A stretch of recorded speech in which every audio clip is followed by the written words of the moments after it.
ప్రతిపక్ష పార్టీ హోదాను కూడా ఉండకూడదు ఒక దళితునికి అని చెప్పి అప్పుడు ప్రతిపక్ష పార్టీ హోదా లేకుండా చేసిండ్రు. మా కాంగ్రెస్ ఎమ్మెల్యేలు అందరూ కూడా కొన్నరు, బెదిరించిండ్రు, బ్లాక్మెయిల్ చేసిండ్రు. ఇది మీకు గుర్తుకు రావడం లేదా? కాంగ్రెస్ పార్టీ ఇది కాంగ్రెస్ పార్టీ, కేటీఆర్ ఇది కాంగ్రెస్ పార్టీ గుర్తుపెట్టుకో, దీనికి 140 ఏళ్ళ చరిత్ర ఉంది. ఏంద్రా మీరు మొన్న పుట్టిన పార్టీ కాంగ్రెస్ పార్టీలో ఉన్నోళ్ళను, టీడీపీ పార్టీలో ఉన్నోళ్ళను బ్లాక్మెయిల్ చేసుకుంటా మీరు తీసుకున్నారే, అవన్నీ గుర్తుకొస్తలేవా? అప్పుడు రాజ్యాంగం ఎటువైంది? 2014లో టీడీపీ ఎమ్మెల్యేలను తీసుకున్న 15 మంది ఎమ్మెల్యేలను తీసుకున్నప్పుడు రాజ్యాంగం అప్పుడు గుర్తుకు రాలే. రాజ్యాంగం గుర్తుకు రాలే. కడియం శ్రీహరి అటు ఇటు గాని ఎమ్మెల్యే అని ఒక కామెంట్ చేస్తా ఉన్నారు. ఆయన ఏ పార్టీలో క్లారిటీ లేదు, ఆయన అటు ఇటు గాని ఎమ్మెల్యే అని బీఆర్ఎస్ నాయకులు కామెంట్ చేస్తారు. కడియం శ్రీహరి గురించి ఏం చెప్తారు? ఇప్పుడు 10 మంది ఎమ్మెల్యేలు టీఆర్ఎస్ పార్టీ నుంచి వెళ్ళిపోయినాడు. వాళ్ళు తయారు చేసినప్పుడు కాదు. కేటీఆర్ నువ్వు తయారు చేసినప్పుడు కాదు. నువ్వు ఎట్లా వాళ్ళను మోసం చేసి గట్టలో తీసుకున్నావు, గట్టనే వాళ్ళు బయటికి వెళ్ళిన రవి.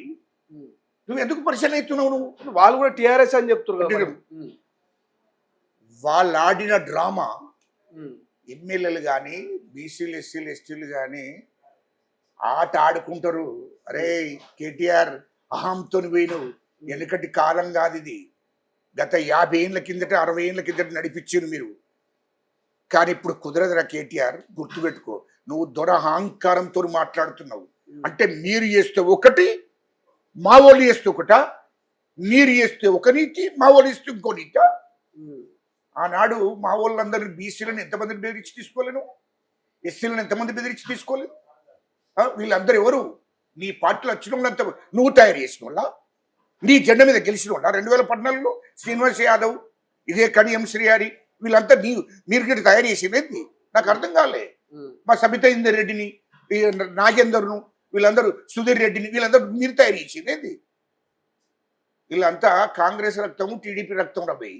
నీ పార్టీలో ఉన్నోళ్ళు, ఇప్పటికి కూడా నీ పార్టీలో ఉన్నోళ్ళు అందరూ టీడీపీ నుంచి వచ్చిన వాళ్ళు, మా కాంగ్రెస్ నుంచి వచ్చిన లేరా.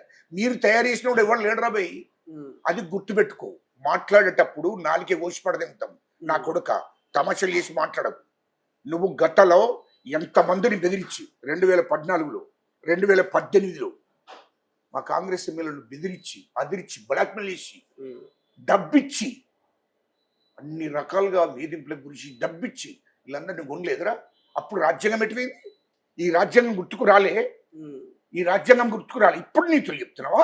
స్పీకర్ రాజ్యాంగాన్ని అపహాస్యం చేస్తా ఉన్నాడు, ప్రజలకు ఉన్న నమ్మకాన్ని పోగొడుతున్నాడు అనేది కేటీఆర్ మాట. ఏం చెప్తారు స్పీకర్? మా స్పీకర్ గురించి మాట్లాడే అర్హత, మా స్పీకర్ ప్రసాద్ గారి గురించి మాట్లాడే అర్హత కేటీఆర్ అంటూ లేదు. నువ్వు ఇంకోసారి మాట్లాడితే నీ మీద ఉల్టా కేసు వేయబడుతుంది. బాగా గుర్తుపెట్టుకో. కేటీఆర్ తమాషలు నేను జాగ్రత్తగా మాట్లాడు. స్పీకర్ని మాట్లాడే అర్హత నీకుందా? మా ప్రసాద్, మా స్పీకర్ గారిని మాట్లాడే అర్హత నీకుందా? నువ్వెంత, నీ బతికెంత? తమాషలు గట్ట వేస్తున్నావు ఏంది? నీ స్పీకర్ల గురించి ఏమైంది? ఆనాడు నీ స్పీకర్ తప్పు చేసింది. నీ స్పీకర్ ఇట్లా 15 మంది టీడీపీ ఎమ్మెల్యేలను ఎందుకు తీసుకున్నామని ఆనాడు జడ్జిమెంట్ ఇవ్వట్లేదే. ఆనాడు కాంగ్రెస్ ఎమ్మెల్యేలను తీసుకున్నప్పుడు ఆ రోజు మీ స్పీకర్లు ఎందుకు నువ్వు పెట్టిన నీ టీఆర్ఎస్ స్పీకర్లు ఉన్నారు కదా నాడు, మరి అప్పుడేం బీకినావు? అప్పుడెట్లా జడ్జిమెంట్ ఇచ్చిన? మరి పరాయి పార్టీ వాళ్ళు, కాంగ్రెస్ వాళ్ళు, టీడీపీ వాళ్ళు వచ్చారు, వీళ్ళని మనకు అర్థమని ఆనాటి స్పీకర్, మీ స్పీకర్ ఎందుకు చెప్పలే? ఏం తమాషా చెప్తున్నావా? మా స్పీకర్ కరెక్ట్ ధర్మాన్ని పాటిస్తున్నాడు. స్పీకర్ మాట్లాడితే బాగుండదు. నీకు స్పీకర్ను మాట్లాడే అర్హత నీకు లేదు.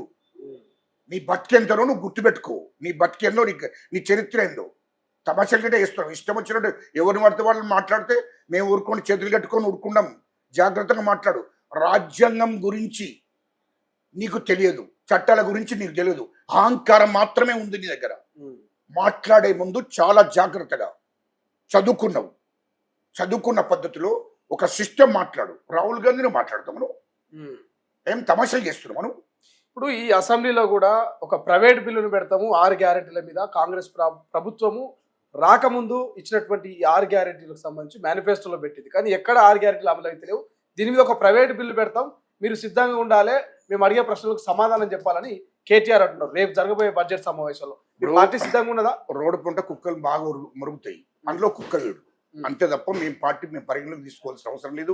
మా ముఖ్యమంత్రి అసలే పరిగణలోకి తీసుకో. ఇంకొకటి, ఎందుకు అంటే 6 గ్యారంటీలు మేము ఇచ్చింది వాస్తవం. అసలైన తొలి వెలుగు.